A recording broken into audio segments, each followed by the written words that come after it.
আজ আমরা বিশেষভাবে সৌভাগ্যবান এবং সম্মানিত যে বাংলাদেশের তিনবারের নির্বাচিত প্রধানমন্ত্রী বীর মুক্তিযোদ্ধা শহীদ রাষ্ট্রপতি জিয়াউর রহমানের স্ত্রী বেগম খালেদা জিয়া আজ এখানে আমাদের মধ্যে উপস্থিত আছেন।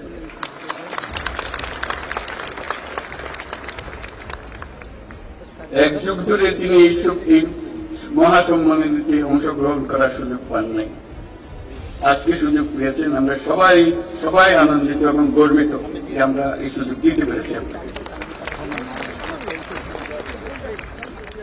শারীরিক অসুস্থতা সত্ত্বেও এই বিশেষ দিবসে সবার সঙ্গে শরীর খাওয়ার জন্য আপনাকে আবারও ধন্যবাদ। আমরা তার আশু রোগমুক্তি কামনা করছি এবং এই অনুষ্ঠানে বিশেষভাবে স্বাগত জানাচ্ছি।